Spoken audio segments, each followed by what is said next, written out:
Hello la famille, c'est Taliboti. Je suis très heureuse de vous retrouver aujourd'hui pour une nouvelle vidéo. J'espère que là-bas ça va, que tout le monde va bien. Chez moi ça va, toujours par la grâce de Dieu. Pour les nouvelles abonnés, nous vous souhaitons la bienvenue dans notre famille Taliboti. Et je remercie toutes les personnes qui likent, qui commentent, qui partagent mes vidéos. Ça me touche énormément. Aujourd'hui, mes chéris, je vais répondre à une question. Parce que ça, dans mes messages, j'en ai souvent, ça revient souvent. D'ailleurs, n'hésitez pas, si vous avez envie que je parle d'un sujet, n'hésitez surtout pas à me le mettre en commentaire. Même si je ne fais pas une vidéo sur ça aussitôt dans les jours qui viennent, je ferai votre vidéo. C'est juste que j'ai énormément de choses à faire.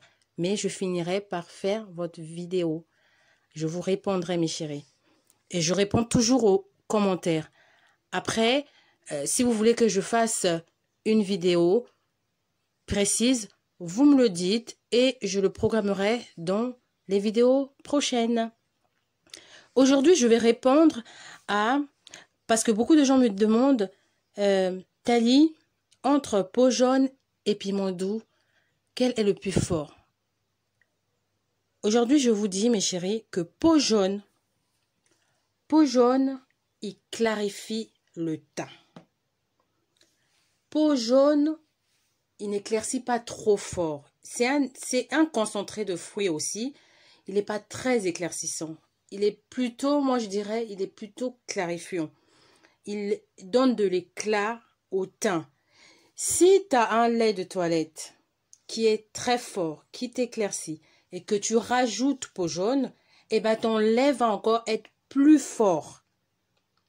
Par contre, si tu as un lait qui ne t'éclaircit pas, qui clarifie juste, et ben là, ton lait et ton peau jaune, quand tu vas le mettre dans le lait, il va faire la même chose. Il va juste rapporter le glow.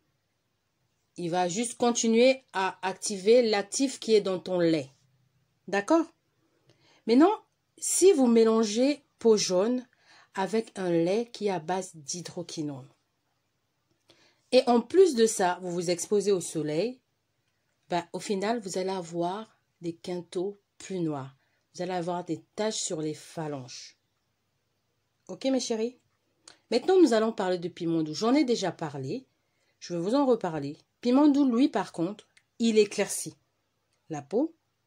C'est pour moi, parmi les concentrés, il fait partie des plus forts. D'accord? Il vient, lui, en fait, quand vous le mixez dans votre lait, quand vous faites un mélange avec piment doux, il va venir booster le lait. Il va venir, en fait, renforcer un lait, quel que soit que le lait il soit un lait basique, un lait clarifiant, un lait éclaircissant, il va le rendre éclaircissant. Parce que piment doux, il est très dosé. C'est pour ça que dans mes vidéos, je vous conseille de l'utiliser avec modération. Parce qu'il est vraiment fort. Surtout au visage, c'est mieux d'utiliser directement sur la tache. Donc, quand vous avez une tache, vous prenez piment doux sur une tige coton, vous mettez et vous appliquez directement sur la tache à traiter sur votre visage. Ou alors, vous espacez l'utilisation selon la sensibilité de votre peau. Sinon, les deux produits, ce sont des concentrés de fruits. D'accord? Ce sont des concentrés de fruits les deux. Mais la différence, sauf que pour moi, piment doux, il est plus fort. Il est plutôt très éclaircissant. Et peau jaune, il est éclaircissant, mais plutôt clarifiant. Vous voyez? Donc voilà ce que j'avais à partager avec vous aujourd'hui. Je vais vous dire à très bientôt pour une nouvelle vidéo, mes amours. Que Dieu vous garde et que Dieu vous protège. Je vous aime très fort. À très bientôt. Bisous.